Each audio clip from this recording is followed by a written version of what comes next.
How's that? Any better? No. No? All right, tell you what, I'll try something. How's that? Come up a little bit. That's all I got to give you. All I got to do is there we go. Now she got it. Thanks, Jen. I'd like to welcome everyone here.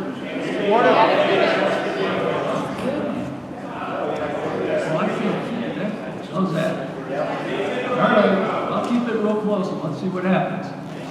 No, that's right. I'll just move. Would you join in the Pledge of Allegiance first?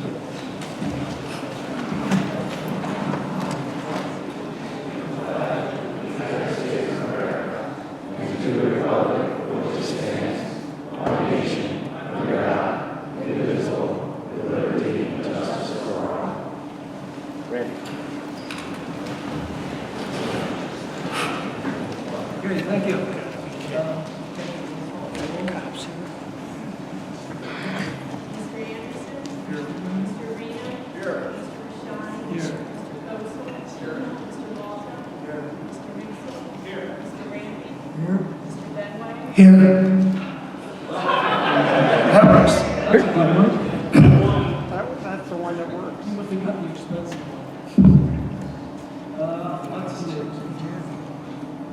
We obviously have three. Speak in the microphone, please. We can't hear you. Still can't. Something's wrong. Is that it? No.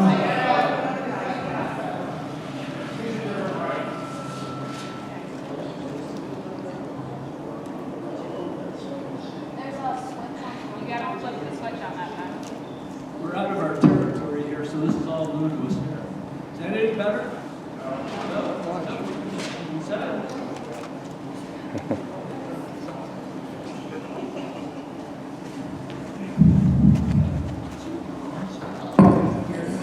You gave me. Oh, this one's good. The other one came from Walmart.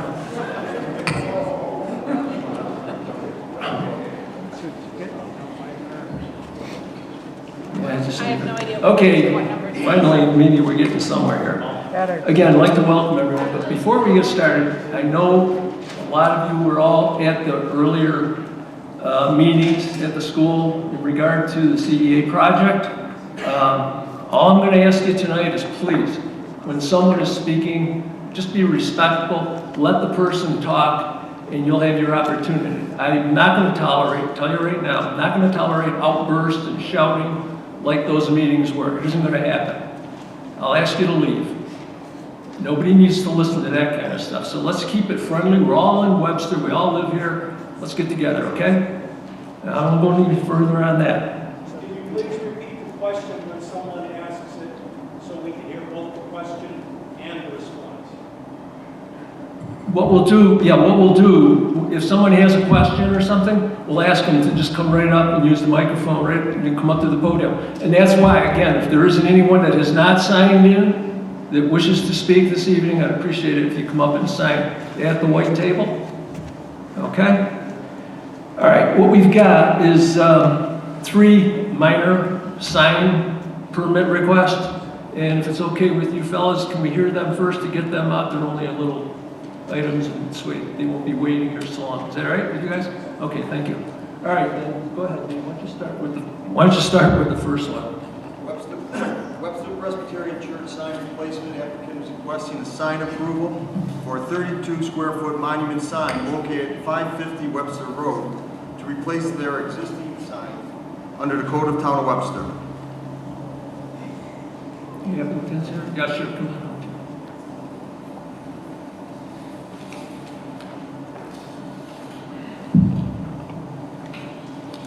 Hi, my name is Dick McNary, representing the church.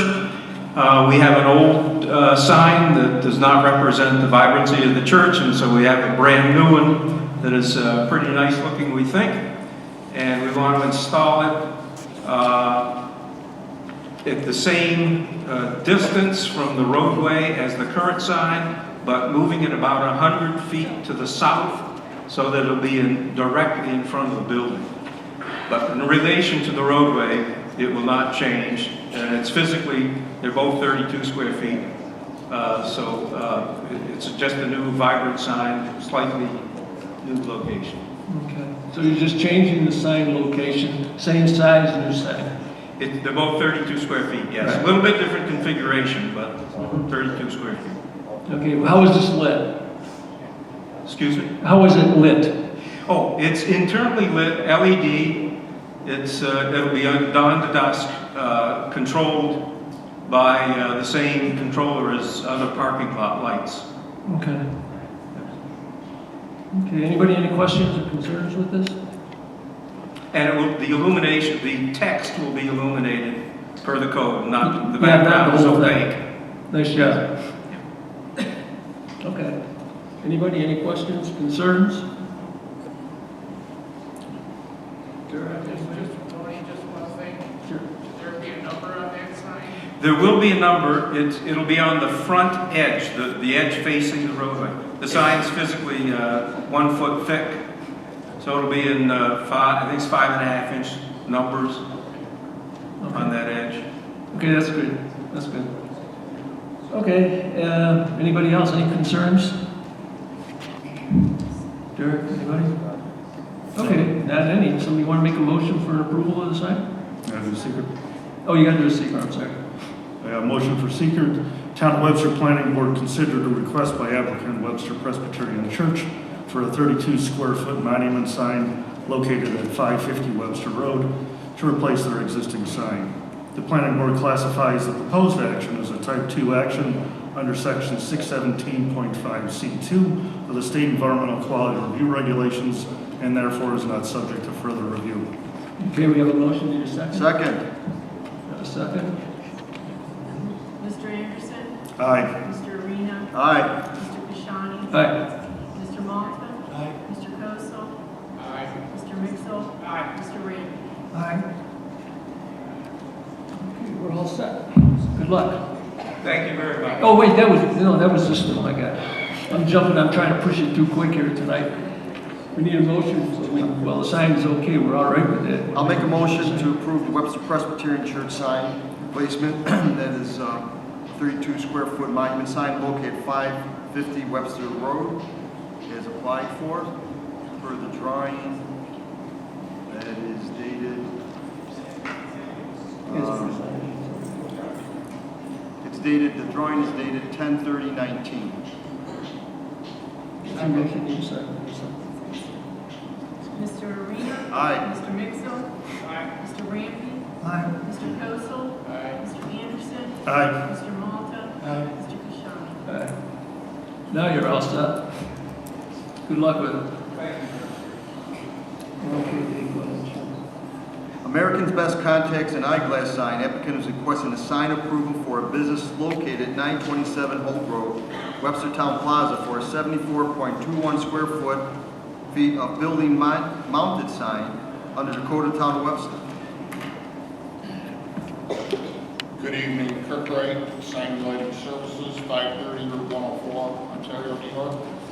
Here for America's Best, and we're looking to install a sign on your new property at the Webster Town Plaza. It's going to be illuminated channel letters, LED illumination, mounted to a raceway. Could match the drawing that's been supplied.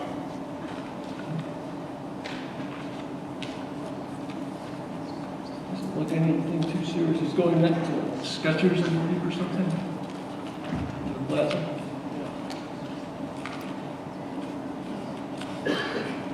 Was there a sign there before that location? No, this is, they're moving in, so there was no. Okay, so there was nothing there before. Correct. That's next to that Yankee candle. Yeah. Any issues? 25-inch face-lit channel letters. Actually, it's a nice looking sign. It fits in there well. Yeah. Interior lit, just the letters. Internally illuminated, correct. Okay. Anybody? Any questions, concerns?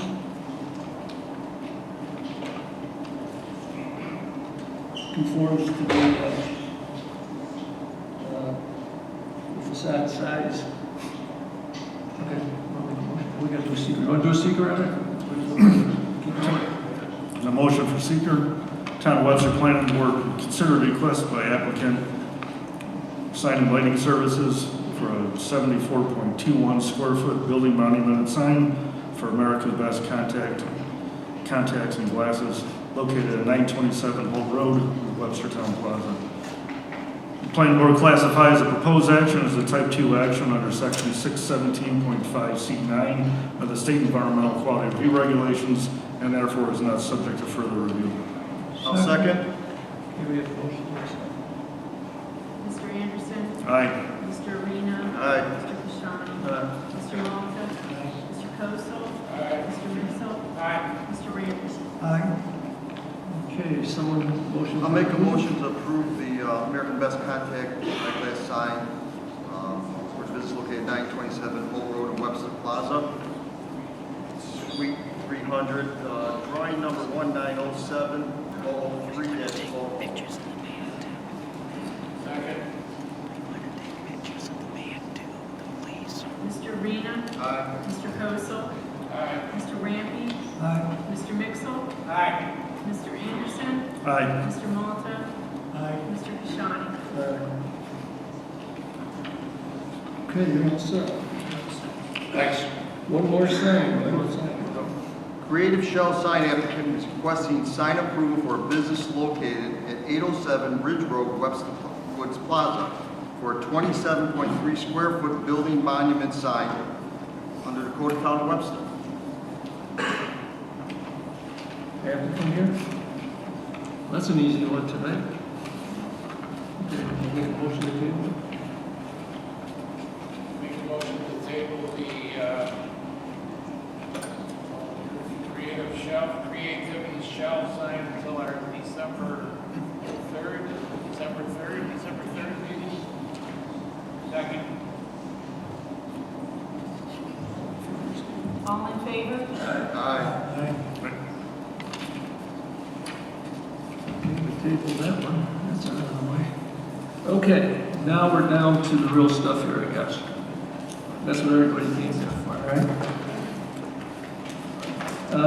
Yeah, go ahead and read it off.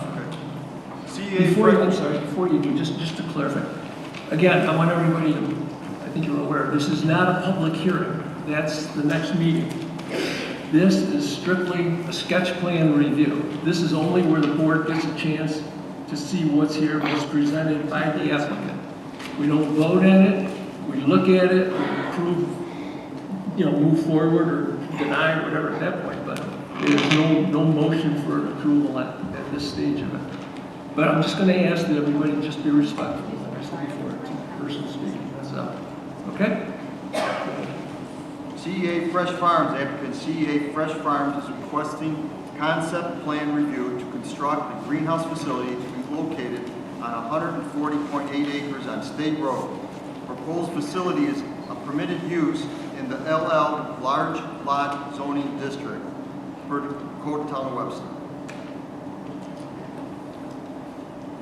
Jerry, before you do start again, I did say that this is just a sketch plan review. We will open it up. We will let people speak. This is not a meeting where it's open to the public for speaking, but y'all have been at the other meetings, you've got concerns. Let's try and keep it simple and not a whole lot of complaining and all the things we heard. We heard it all already. That's pretty much been exhausted. Let's stick with facts and stick with what needs to happen to make something either work or come up with things why it shouldn't work, whatever your question or answer is. But not just reiterating all the things about, I don't want it there. Because we can't deal with that part. That's a whole different part of the program. We can't deal with that, so. Okay, just clarify some of it. Jerry, go ahead. Good evening, Mr. Chairman, members of the board. My name is Jerry Goldman. I'm the attorney and agent for CEA Fresh Farms LLC. That's looking to establish greenhouse farms on the 140-acre site on the south side of State Road between County Line Road and Salt Road. A portion of the property is depicted on the site. At the very top is State Road, and we are to the south of it, adjacent to the Penfield town line. At full build-out, we would be talking about the construction of the 7 farms, if you will, depicted. 2 on the top building, 2 on the right in the back, 1 on the left, and then 2 below that. They're approximately 5 to 7 acres each. With us on the presentation tonight, the primary presenter this evening will be Peter Vars from BME Engineering, BME Associates. In addition, with us this evening are Kevin Feit, who is the president of CEA Fresh Farms, as well as Keith Cernick, who is a development consultant for this project. The property is located in the large lot residential district in which agricultural uses are listed as a permitted use under code. Agricultural uses are defined in the town code as, and this is a quote, use of land and buildings in the raising or production of agricultural products, and later makes reference to greenhouse products. This use is considered a farm use by the New York State Department of Agriculture and Markets. I believe that the town does have a letter from Ag and Markets to that effect. As a farm use, this action is a Type 2 action under SEQR, the State Environmental Quality Review Act, as agricultural farm management practices, including construction, maintenance, and repair of farm buildings and structures. This is the approval framework that we are going to be working under. As the chairman pointed out, tonight's meeting is a concept or a sketch plan review meeting. It's designed under the town code for us as the applicant to obtain initial comments from the planning board and tonight listen to the public through the courtesy of the chairman in preparation for formal site plan review, which will be scheduled for a public hearing on December 3rd at the Webster Thomas High School. We've made our submission, and it includes all the requirements of the town code for sketch plan review. We've received initial comments already. We've received comments from Monroe County Planning, Monroe County Department of Transportation, and the Town Sewer Department. We expect that we'll be receiving more staff comments in advance of the meeting on December 3rd. And to that extent, we look forward to also receiving the planning board's comments this evening so that we are fully prepared for the presentation on December 3rd. With that introduction, I will turn this over to Peter Vars, who's the president of BME Associates, a project civil engineer, to give a concept overview of the project. We will be available to take questions from the board, and we'll take copious notes of the comments of the public. So Peter, I think you're over my left shoulder. I feel your presence.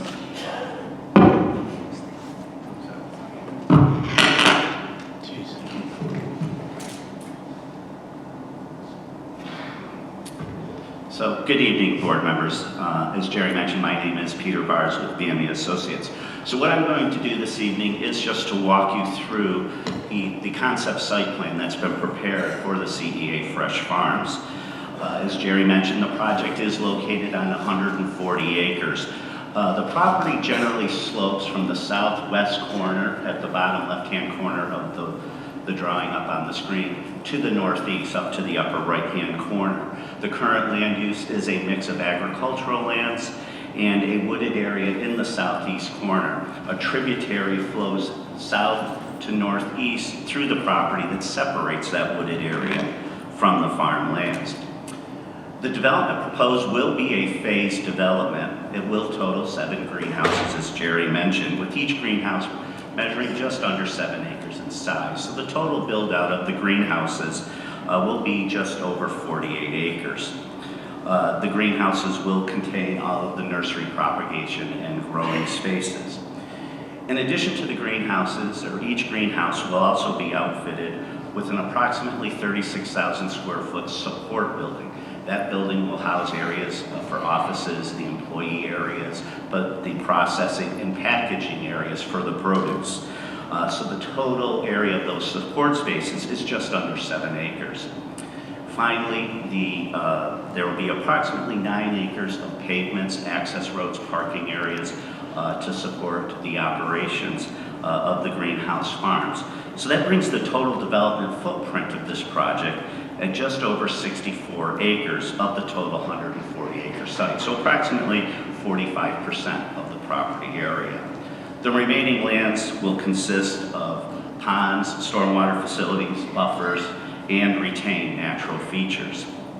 The concept plan has been laid out to comply with all of the bulk lot standards of the zoning district, and there are no variances required based on this site plan preparation.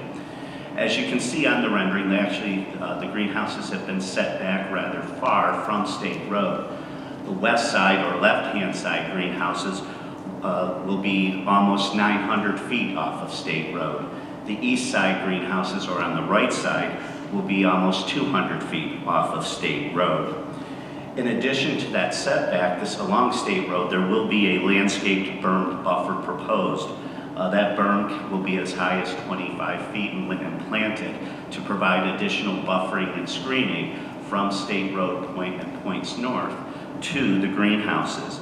The greenhouses, as currently designed, are proposed at a maximum height of 25 feet to the peak roof of the greenhouse structures.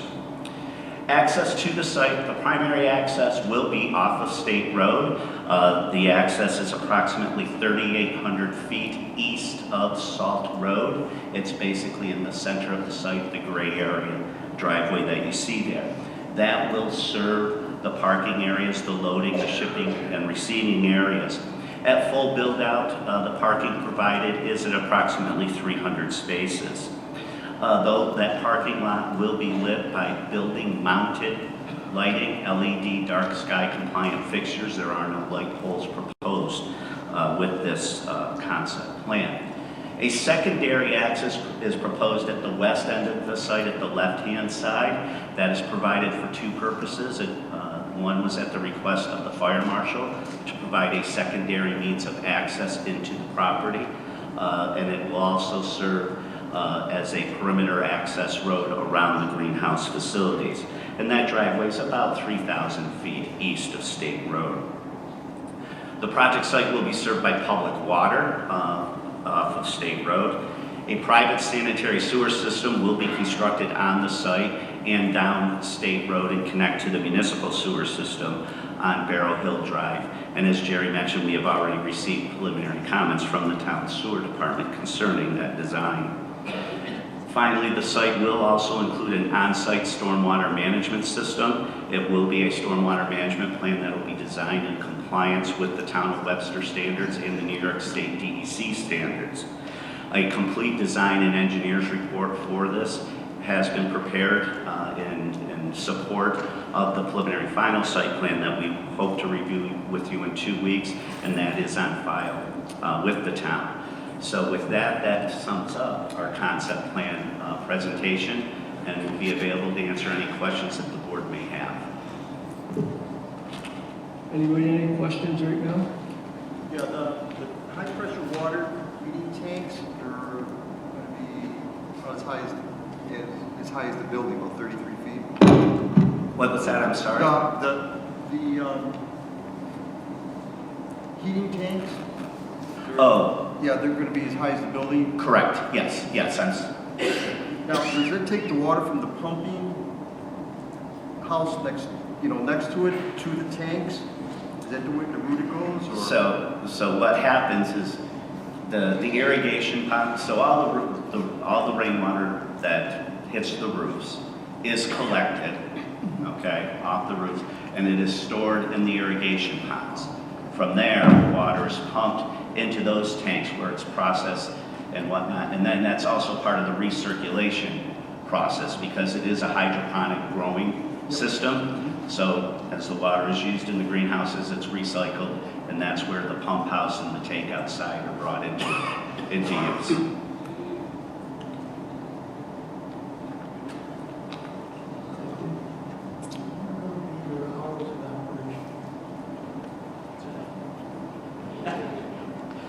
Currently, at this time, they are proposing 2 shifts.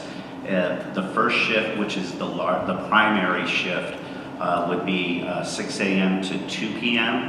And then there will be a secondary shift that will, and we'll have this information at the public hearing, of a reduced workforce that would be from 2 p.m. to 10 p.m. One of the benefits of the hours and the shifts is that we do not have cars which are going to be going in and out for employees during peak travel hours, and that's something that the Department of Transportation certainly is interested in. We have no shifts that are during the AM peak or the PM peak. You mentioned that there was berming on State Road. What about the other areas?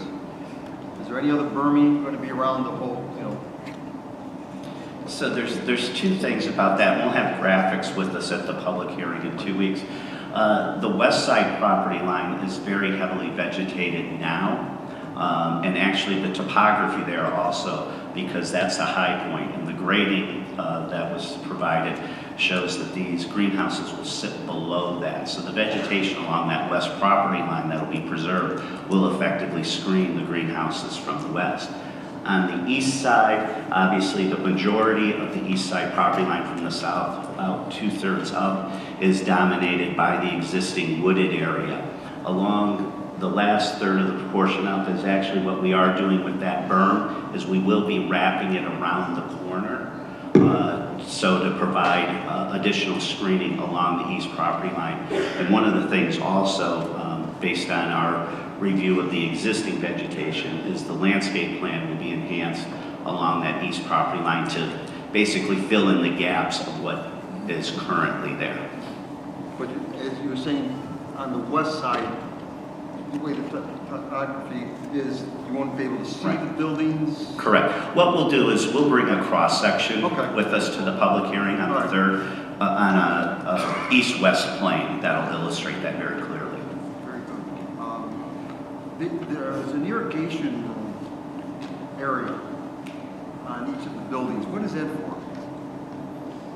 Do you want to answer that?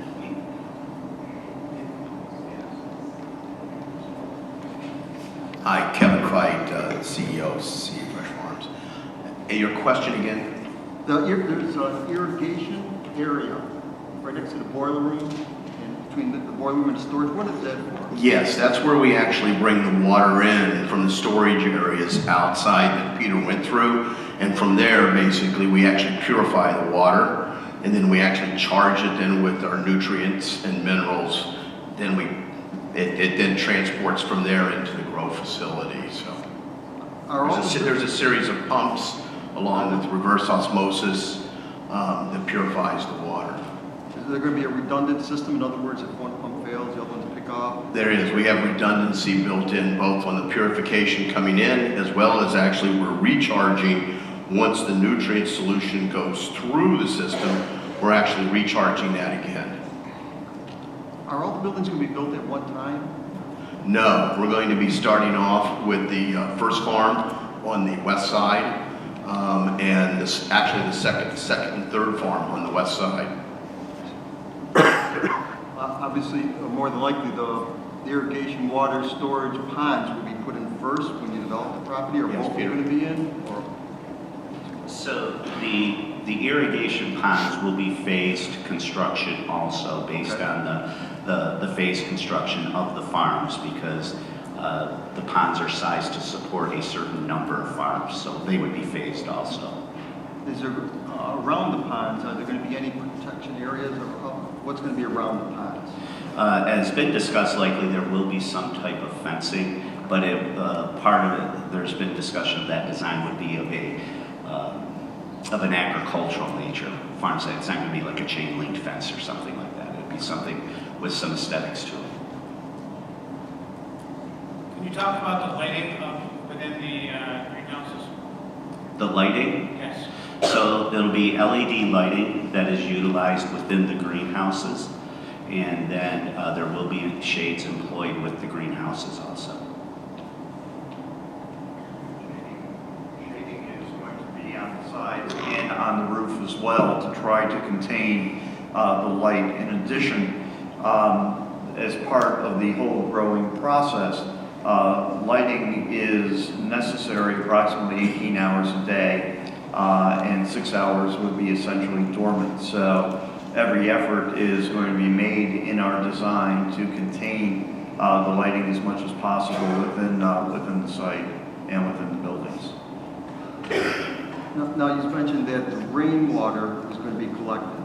That's correct. We're actually going to be recycling, if you will, the water. I mean, the benefit of the overall drainage program that we're talking about is one, because of the fact we have this, we're controlling the existing sheet drainage which comes off of the site, which right now is problematic. So in addition to that, we are really going to be using and reusing, as Kevin pointed out, the water in the process that we have. So it's not going to be a circumstance where we're going to be consuming excess water and having to deal with waste. We are going to be efficient in the utilization of the water. And of course, we don't run out of rain here. Yeah, unfortunately we don't. Now, is there going to be outdoor storage trucks, or how's that going to work? There is no intent for there to be overnight parking of trucks at the facility. Trucks will come in, be loaded, and depart. What hours will trucks be coming in and out? So the truck traffic would be centered around the hours of operation of the facility because obviously the employees need to be there to load. So there might be truck traffic around 9 or 10 o'clock at night? I can't answer that right now because, okay.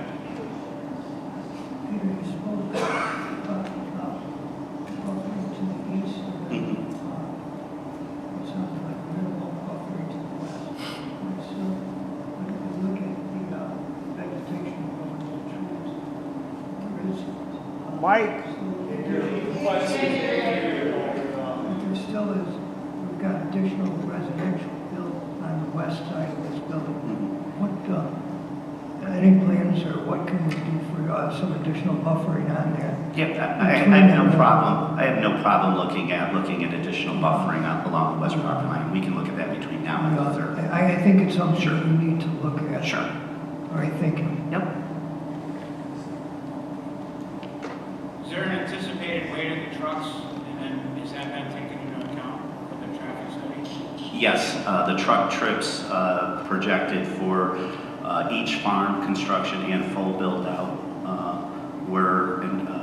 were calculated and were utilized within the traffic assessment that was done and submitted to the county. Looking at the main driveway, it comes all the way to the houses. I'd rather see the main driveway. microphone, please.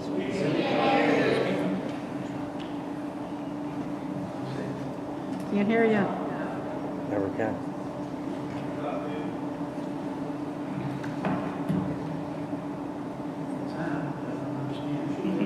Here, Dave, use this one.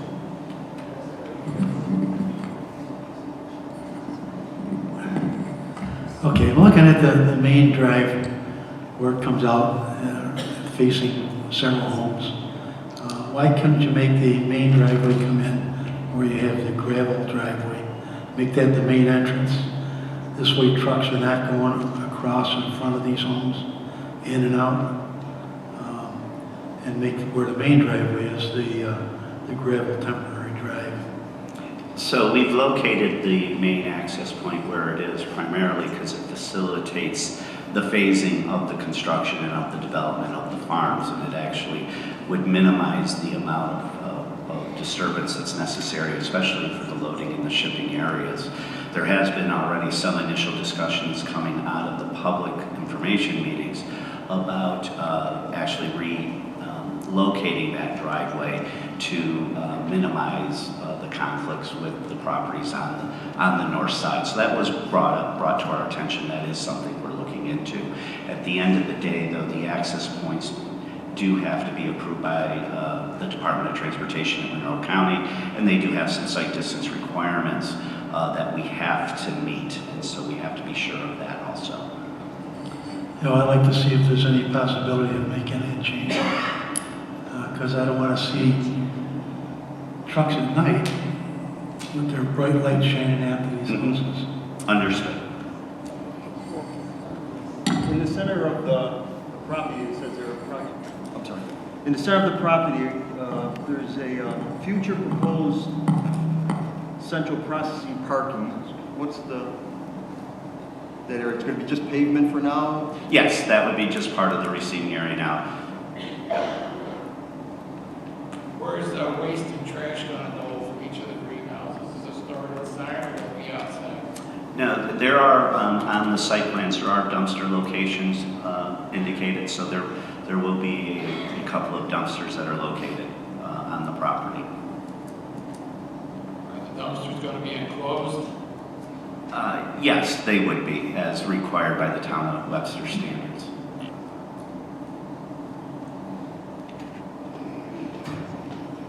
Anybody? Okay, why don't we do this? Again, like I said, it's a sketch plan review, not a public hearing. We will open it and give everybody an opportunity to speak. All I'm asking, keep it to just a few minutes, 3 minutes, so everybody gets a chance to speak. We keep moving without just a lot of repetition. So if somebody just brings up, I don't like it there, and so on and so forth, don't keep repeating it, okay? So whoever wants to come up, please just come up and give us First your person name. comes up, I'll just offer to say that what we're going to do is we're going to take notes of all the comments from the public. We'll be incorporating what we can in advance of our preliminary meeting next week. We appreciate the comments we've received from the board this evening already. Okay. Thank you. Yep, it's all being recorded, so we'll have that. Yes, sir. Good evening, members of the Webster Planning Board and fellow citizens of Webster. Though I'm only 18 years old and a high school senior, what happens to this town is very important to me. My name is Paul Bixler. Right now, Webster stands at the fork of a trail. We can choose to take the path we are currently on and let our town join the rest of New York State's mass departure of people and businesses from the state, or instead, we can choose to take a new path to a brighter future. Members of the Planning Board, you have the opportunity of a lifetime before you. In my life, never before have I seen a business willing to invest $200 million in our town. This is probably a new thing for you as well. I understand that there's some skepticism of this project, but there's also skepticism of every major advancement throughout history. People are skeptical of new innovations in transportation, such as cars and airplanes. And people are skeptical of medical advances, everything from anesthesia to antibiotics. So I understand that there's always skepticism of something new, something innovative. But we shouldn't let skepticism and fear drive us to irrational thinking. 50 years from now, we will be known either as a town that accepted opportunities, or a town that instead decided to go down the path of hardship. While Webster currently enjoys much prosperity, there are pockets of poverty that need to be alleviated. If we do not take steps to prevent our town's demise, we could very well end up as destitute as the inner city sections of downtown Rochester. This farm will create 375 jobs right here in Webster. This project can provide employment for our young people, lift families out of poverty, and provide a number of administrative and other middle-class jobs. The impact that this project has goes far beyond affecting mere numbers. It affects real people and real lives. A vote against this project is a vote for the demise of our town. But a vote for this project is a vote for a new and brighter future. Let us take advantage of this rare opportunity before us, and let's improve this project. Excuse me, can we have your name? Yeah, let's just give us your name for and the record, address. please. Did you get it? Address 628 Hills Pond Road. What is it again? 628 Hills Pond Road. Okay. And your name? My name is Paul Bixler, B-I-C-K-S-L-E-R. Okay, thank you.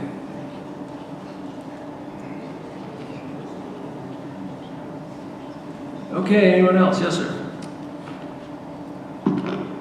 Evening, everybody. My name is John Tantillo. I'm an attorney on behalf of two groups, Webster, where open space is worth preserving, Inc., and Webster Citizens for Appropriate Land Use. I understand tonight is a concept plan review, so I do appreciate you opening up the floor for public comment, Mr. Chairman, and the rest of the board. I will be brief. I know this is a concept plan review again, but the developer spoke on zoning issues, so I will touch on that just quickly. I also want to talk to you a little bit about the seeker process for this project, as well as an issue with an administrative appeal. Right. Initially, my clients object to the holding of this meeting and any meetings on the project pending determination of their previously filed appeal to the zoning board. I learned just prior to tonight's meeting that your attorney I don't think that was me. Was that me? Somebody get shot? That your attorney has rejected our appeal. This is improper. The appeal is commonplace and no different from any appeal my office files regularly, including in the town of Webster. It's no different than, for instance, the Jackson Road appeal that I recently put in front of the zoning board. I believe that matter was before you guys first, and then it was moved to the ZBA after we appealed the determination about whether or not it complied with zoning prior to your site plan review. This is no different from that case, and the appeal should proceed before you guys go forward with any other hearings, including this hearing. Because looking at a project like this, prior to determining that it complies with all the relevant zoning requirements, is just really a waste of everyone's time. On the seeker process, I know the developer is suggesting this is a type 2 action under seeker. This is incorrect. Projects which involve the physical alteration of at least 10 acres are considered type 1 actions under 6 NYCRR section 617.4B61. Now I know they're arguing that it's an agricultural use, so it's not bound by seeker, but I'm gonna give you guys a written version of my comments after this, and that'll have case law showing that that is not the case. Even if it's an agricultural use, properties with, or projects which disturb more than 10 acres are type 1 actions under seeker. On the zoning, Zoning Code 225.12 states that the intent of the large lot zoning district is to encourage large lot residential development in areas where conditions of the environment, availability of utilities, and surrounding land use patterns dictate that residential densities and the amount of land covered by impervious surfaces remain low, clearly allowing development as incongruous with surrounding residential uses as this project does not encourage large lot residential development. Further, the extremely large amount of the lot covered with impervious surfaces under the project site plan is directly contrary to the zoning code's mandate that the amount of land covered by impervious surfaces remain low. The project plans to create roughly 65 acres of impervious surfaces. The defining characteristic of this zoning district is low impervious surfaces. Zoning Code 225.73F governs agricultural uses and states customary agricultural operations or farming may be conducted in all zones. The zoning code necessarily requires that the proposed agricultural use be customary. Industrial operations such as the project are necessarily not customary, and it cannot have been the intent of the zoning code to allow 60 acres of factory-type buildings a few feet from residential lots. We also object to the lot coverage of the development. I sent 2 letters to the town in advance of this hearing. I believe you guys were CC'd on both, so you should have copies. The second one goes into this issue. The zoning code unequivocally states that agricultural uses have a maximum lot coverage of 20%. The project that's currently proposed would cover almost 40% of the lot. So for these reasons, my clients respectfully request that these issues be tabled pending the determination of our appeal to the zoning board. Thank you very much.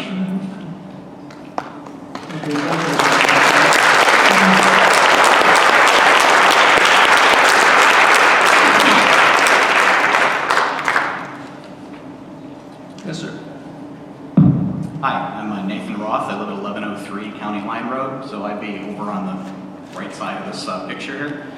So you didn't want to hear any complaining, you didn't want to hear any of that stuff, so I'm not going to do that, but I want to have a few points that I need to make. That's fine. That's The biggest ones being that the concerns that myself and my parents, who live down the street from me, very close to there, have not been addressed adequately, and I believe that that's probably the case for most of the rest of the residents that live nearby in regards to light pollution, in regards to noise pollution, in regards to the effects on our property values, and more importantly, the effects, the negative effects on our quality of life for having an industrial facility built in our backyards. So I want to make a point that I'm missing my daughter's birthday there to make this point because I want to make sure that she has a good quality of life, and this is not in her best interest. Thank you. Thank you.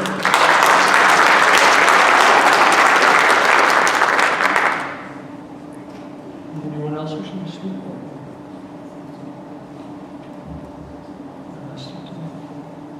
Anyone else wish to comment?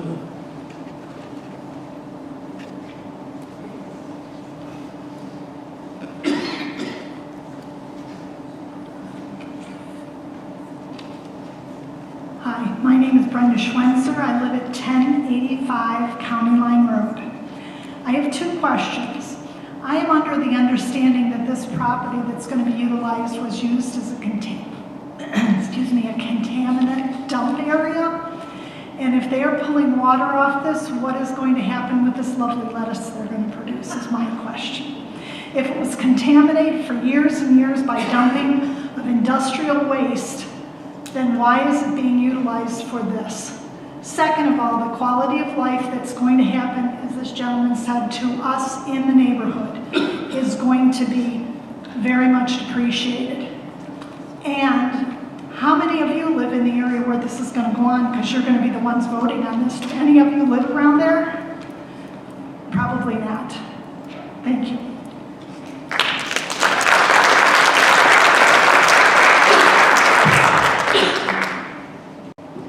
Hi, my name is Matt Smith. I live at 144 South Estate Drive. My partner and I just purchased 26 acres adjoining it. That finger that you can see around in the middle of the site is attached to our property. That is zoned for large lot residential.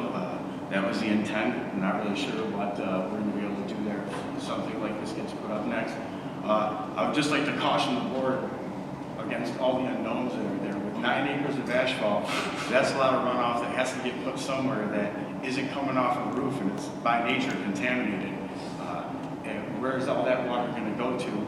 I see that there's a creek that's been rerouted there and dealing with the state, and they obviously B&B is going to tell you that they're going to deal with all the state and the DEC compliance. Nobody knows what that is. So their ability to do what they propose to do may not even be in the cards for them. And they cannot apply for the permits until they own the property.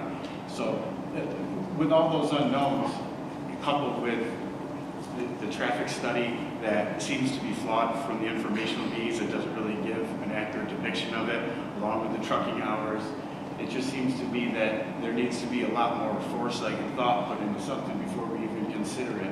And one of the major points is that this is their first venture as a business, and there's a tremendous upfront cost of these farms. There's a high failure rate. The DEC issues can hold things up, which we all know costs a lot of money if you're not able to move forward with your project. And the contamination issues, by their own admission, is really, it's not, the scope of it is not fully known yet. And what they have to do with that material isn't fully known yet. And all those things could be a big hit on that front end where you have to come up with something. We have to make sure as a community that something like that, this big, is going to go into place, that they're going to be able to do what they say they're going to do. And right now, there's a lot of unknowns there. And the last point I'm going to make is that that's a slippery slope. There's a lot of farmers in Webster that are going to be looking to get rid of their property, and we're not allowing a lot of it to be turned into residential, to be developed. We're leaving ourselves open to Webster's friendly to the CEA farms, and we can get in and we can go buy some farm, and the farmers are going to be likely more than willing to sell the property to them for a gain and a retirement. And I think that that's a slippery slope. Thank you. Thank you.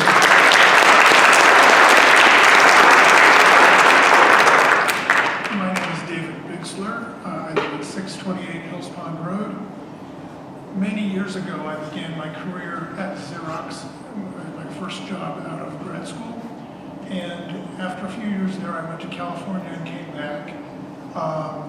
And we've lived here now for 19 years. And when I was working at Xerox, that was part of the golden age.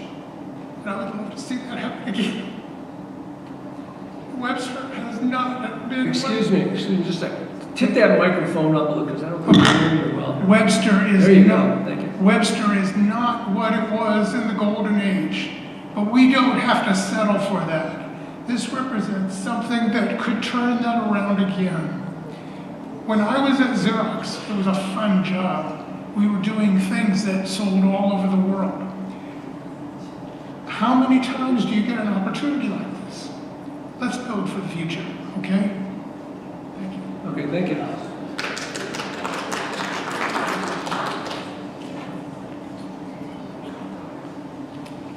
I wasn't going to speak tonight. I was going to save it for the planning board meeting, but I feel compelled. This is a copy.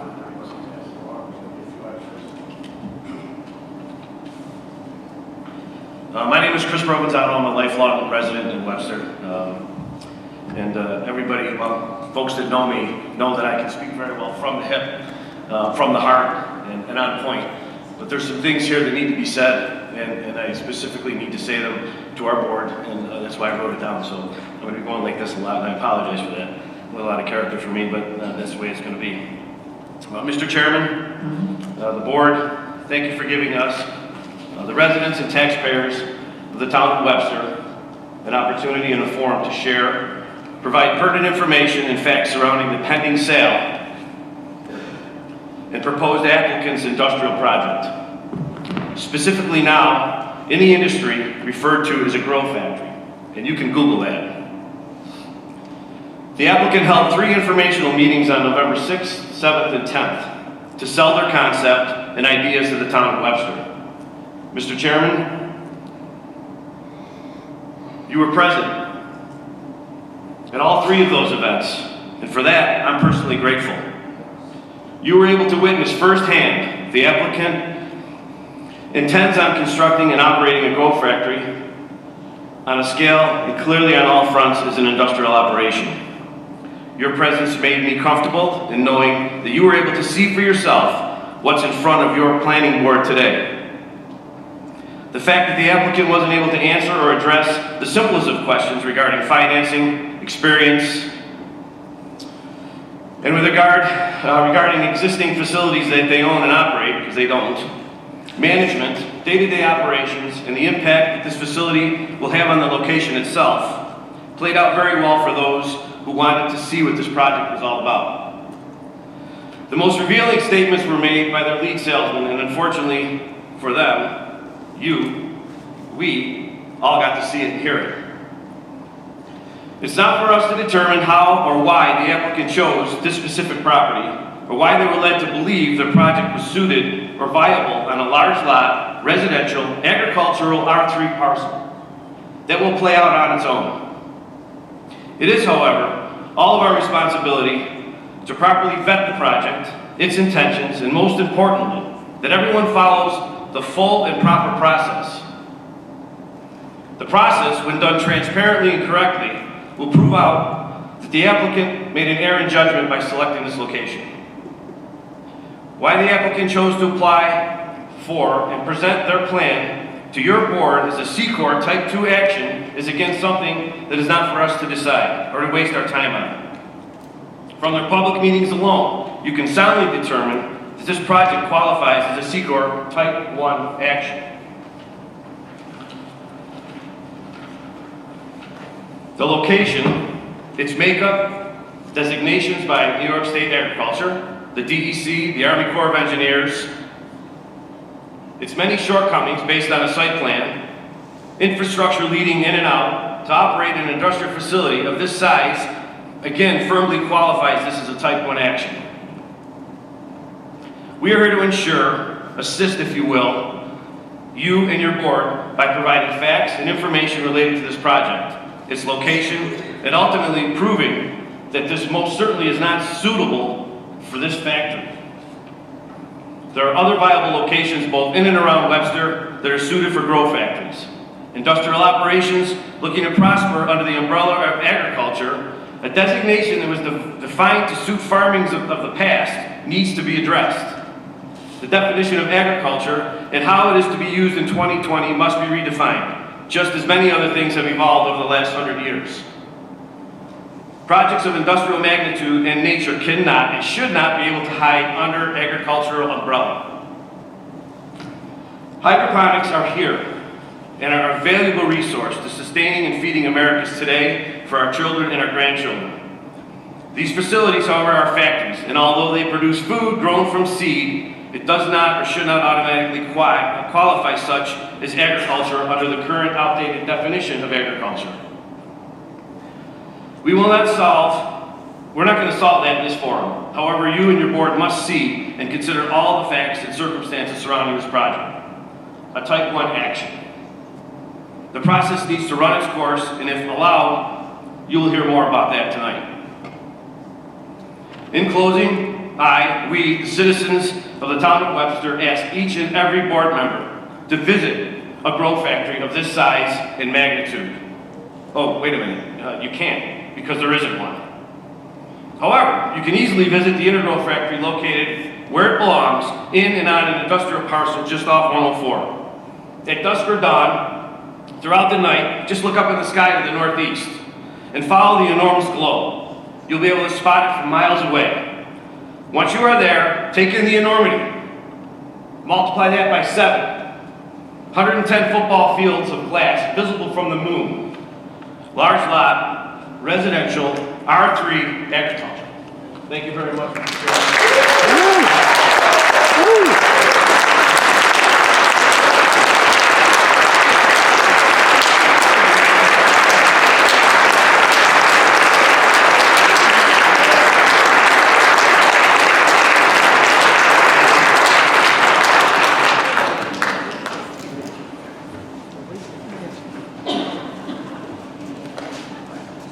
Anyone else wishing to speak? Does the applicant wish to address any of these, or would you rather just wait till you're...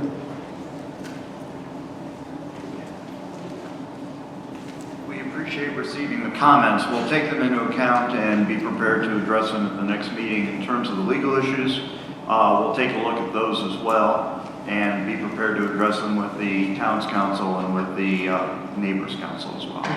Okay, thank you. That's it for you fellas, all right? That's it, folks, I guess? Oh, yeah, sure. Ken, did you leave your name on the sign-in sheet? I'll sign it, but I think everybody knows me. All right. Yeah, we know you. I'm sorry, I don't know who you are. Kenneth Corpus, 755 Mile Line Road, also a member of the Conservation Board. Webster's been a farming town for over 100 years, I guess. So first of all, the lot is not zoned R3, it's zoned large lot, which my understanding is generally used for agricultural and farms. So I have a couple questions. I don't know, can they answer them while I'm up here, or should I ask them and then go away? Well, I don't know if you can answer them. I was wondering what the salary ranges were for the jobs that are proposed. As well as what are the advantages of growing operations like this. I did a little research. I found out that they yield 10 times the amount of growth that a normal farm would yield. I also did a little investigation and found that over the last 20 years, it's upwards of a wholesale value of about $1 billion in the United States for this type of growing operation. And also, I was just wondering if there are any chemicals that are being used that might impact the groundwater.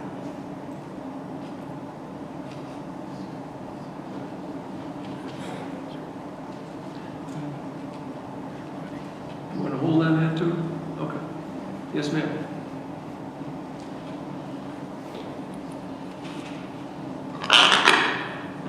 Dorothy Fate, 742 High Tower Way. Some of the things that I'm going to talk about have been addressed already. but I just want to implore the board to specifically consider the fact that your guiding light is our comprehensive plan. And that although our vocabulary has not expanded to include things like hydroponics and farms of this size, that I would say to you that the comprehensive plan addresses what is important to Webster residents, so that we are concerned that that this is it's designed to lessen congestion in the streets, to secure safety from fire, flood, panic, or other dangers. We're to prevent the overcrowding of the land, and I would say that is overcrowding of the land. So this proposed facility does not meet Webster's agricultural zoning, in my opinion. The project covers farmland and buildings and parking lots, thereby crowding the land zoned for traditional farming. It increases congestion to the area with as many as 28 tractor-trailer trips down that rural residential area daily. I would like to see you put forth what Monroe County Transportation has provided as far as a study, and allow us to know exactly who we need to contact about that study and what it involves. The facility would be a source of light pollution with 24-hour LED light sources and 23-foot high glass buildings. It impacts negatively on property values of the homes in the area, ultimately impacting the assessed property values from the town's property tax base then. This facility, in any definition, is industrial in nature. Webster residents should not be held hostage to outdated definitions currently included in our zoning regulations, such as that I covered that. I would encourage the town to require a full environmental impact statement. There are questions regarding that old toxic dump.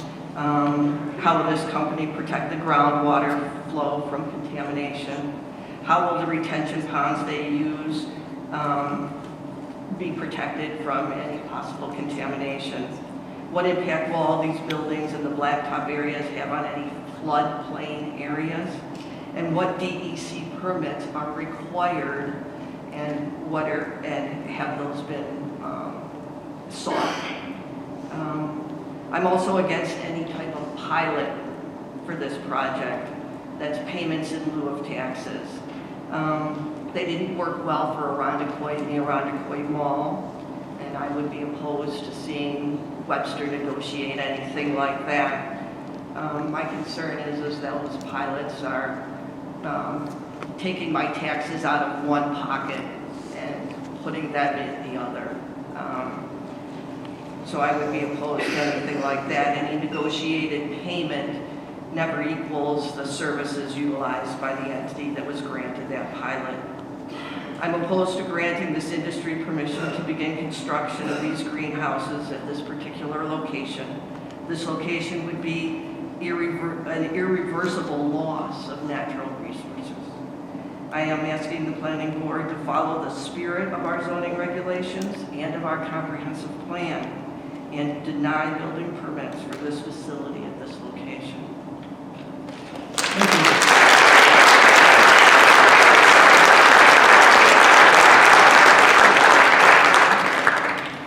You know, there's a whole process for everything that comes in, whether it's a garage that someone puts on or a major shopping plaza. And everything has to go through a certified system in the town. And many times over the years, I've heard, just deny it, don't allow it to happen. Folks, we can't do that. Understand it. I hope you understand that. And I've used the analogy 100 times. Person owns a piece of land, a farmer, mom and pop farm builder, 65 years old, and now they want to sell and move out.